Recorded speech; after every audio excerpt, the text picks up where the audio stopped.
It's good to speak about the predictions, and specifically six predictions. And we're happy to have Sana here as the guest of the day. Thank you so much, Sana. Thank you for having me. And let's discuss the six predictions that we've got for this new financial year ahead. Starting off at number six, we've got an increase in compliance and audits, both for RMAs and sponsors. What do you guys think about that? We have definitely already seen an increase, and I think from this financial year, the Omara and the department is focusing a lot more in ensuring that sponsors are compliant with those obligations, and also RMAs. A few months ago, there was an audit on, I think, 300 businesses in Melbourne. Yes. And I think since then, it's just gone up. I mean, I feel like every month there's a new audit, whether it's RMAs or sponsors. It's just, yeah, it's very concerning. I think everyone should be on a little bit of a high alert, especially sponsors. So I feel like we have been encouraging sponsors to really think about their sponsorship obligations, because sometimes they do get a little bit too complacent at times. So it's a good time to sort of really think about, how they're sponsoring people, that they're paying them correctly. And it can be as simple as, for example, a change in name. That's an obligation, and that's something that people forget, and we've had that before as well, where people just sort of, not people, employees forget to notify that there's been a change of name. You just don't think about things like that. But it is a sponsorship obligation, and I suppose there's no level of discrimination between whether it's this or an award. Obviously the sanction would be different, but the fact that it's a breach, that's what's I mean, really there important. are levels of seriousness. Obviously, you do have 28 days to report any change, but even something as minor as a restructuring or a company name change, it gets flagged. Exactly. And we have had quite a few people reach out to us and say that they've been, audited because of that. There may be a disproportionate increase on the visa fees, especially perhaps for student visas again. And what do you think about that? Usually they go up by an average of 3%. So that's kind of like your CPI. That's yeah. But I mean, you do notice that some visas do increase more than others, so it's not sort of 3% across the board. And I do have a feeling that student visa fees will go up significantly compared to other subclasses. Yeah. And I have to agree with you, Zana. I think there's been just so much rhetoric about demonizing student visas, trying to put a cap on it, trying to limit how you can lodge student visas onshore. So to us, placing this at number 5 as a prediction makes a lot more sense. And I wouldn't be surprised if there is a disproportionate increase in student visa fees. And also what I was thinking, partner visas are perhaps gonna Skyrocket. or get to 10,000. the 10,000. Yes. 10,000. They're already very close. That's crazy.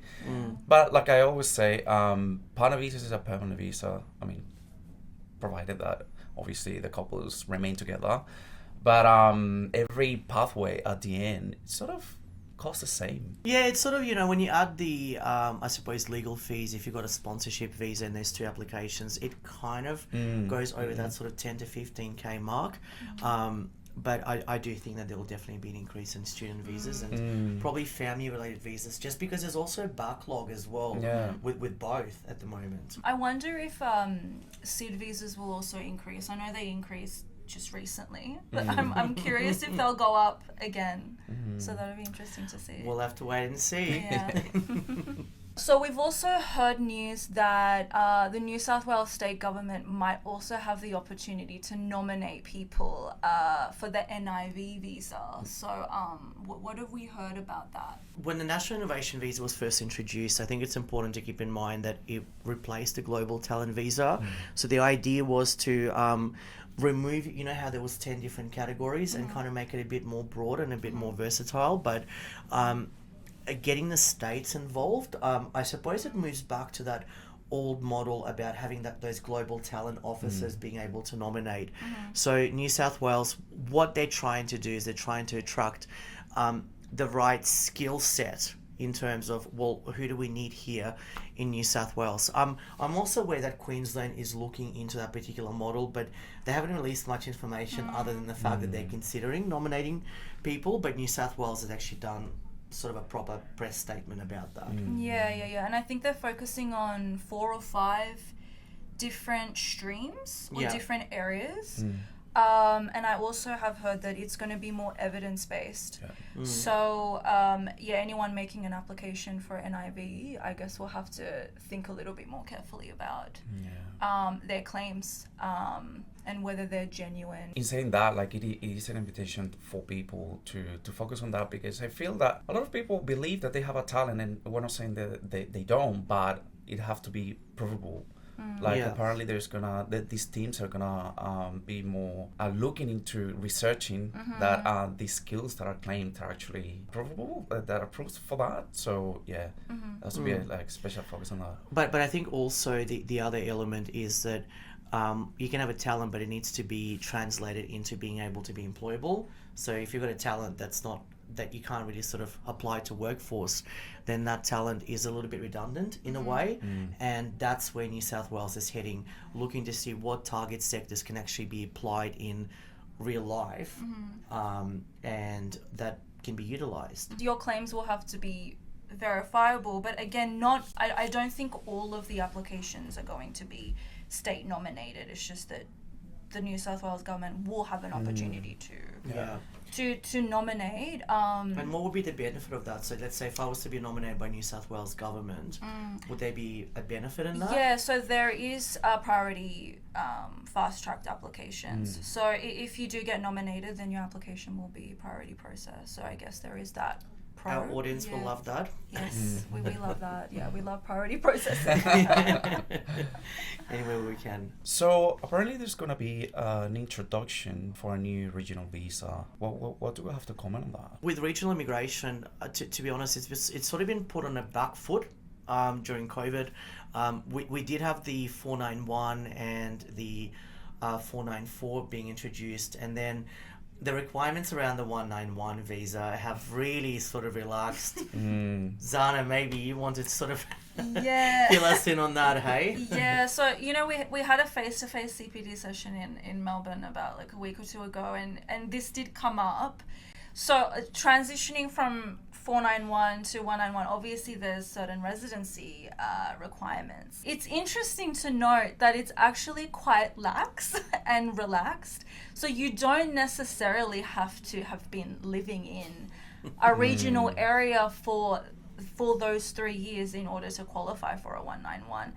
The policy clearly states you need to have resided in a regional area while in Australia. So, in fact, a lot of people are getting granted 191 visas whilst being offshore for many, many years. So could I, for example, then, I don't know, be in the UK and say that at some point I resided in a regional area in Australia, and that would still qualify me as long as I resided in a regional area whilst in Australia. Correct. So there was a bit of confusion about that, and in fact the MIA sought clarification from the department and they confirmed that in writing. So it's a bit, it kind of contradicts the whole purpose of the 491 regional visa, because the whole point is that it gives people an incentive to sort of stay there, live there, work there, build a life there. I am aware that when you get a 191 visa, you can move to a non-regional area. Look, I think that's fine, because the bottom line is you can't really lock people into a particular area. So that is fine. But the fact that you're offshore, so basically you're not even in Australia, you can't really measure the benefits of regional migration. I mean, to me, the two don't really gel. So it would be nice to see an introduction of a new regional visa that actually targets regional areas, because a lot of regional employers, they struggle to get anyone to actually even apply for a job. So it's not even about filling in the skills shortage, but getting an actual applicant to apply for a job. It's not possible. So if you've got people who are offshore on these visas, it just seems to be a little bit outside the scope of what this visa is designed to do. It is perhaps to kind of keep it a bit more appealing for some people. Because like if you think about, having the flexibility, living in a regional area, but also having the flexibility of living offshore and accumulate the time needed for the one-on-one? I agree with that particular point. So say, for example, let's say if you were to, you're allowed to spend time offshore, but maybe there could be a limit in terms of how much time you spend like offshore. a cap, Yeah. Yeah, so for example, you have to spend a particular number of years and you have to be maybe in Australia to make a 191 application. That would make a little bit more sense. Yeah. But the fact that there's basically no limit, as we said before, as long as whilst you are in Australia, you reside in regional area, that then allows you to go offshore and basically just use it as a travel facility, more like a bridging visa to come back into Australia. So it really, when you read the legislative instrument about what is a 191 visa does, it doesn't at all reflect what it actually does. Yeah, I think that lack of having that specified period, it just it's a huge pro for clients because 191, it's not employer sponsored like a 186. Yeah. So even though you transition after 3 years instead of 2, it's like an extra year.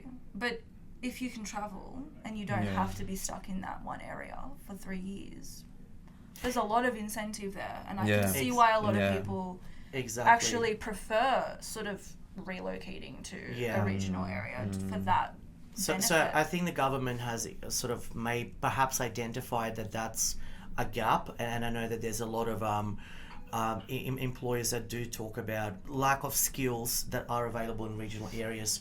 So hopefully this new regional visa, we don't have a lot of information on the new regional visa, so hopefully it'll address some of the gaps. It's good to have flexibility, I agree, but there needs to be parameters. If you're going to make it a regional visa, it needs to tie back to the regional concept one way or another. Yeah. Well, that may be one of the things that the department will, tackle and regulate a bit more.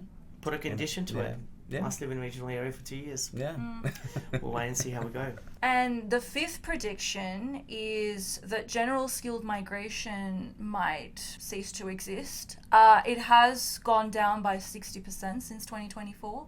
So it's kind of interesting to see what the future will hold for general skilled migration. So what are our thoughts on that? Well, I think one of the things that's really concerning is that the actual quotas have not yet been released. So normally this far into the end of financial year, you get some sort of indication in terms of how many spots are going to be allocated for general skill migration.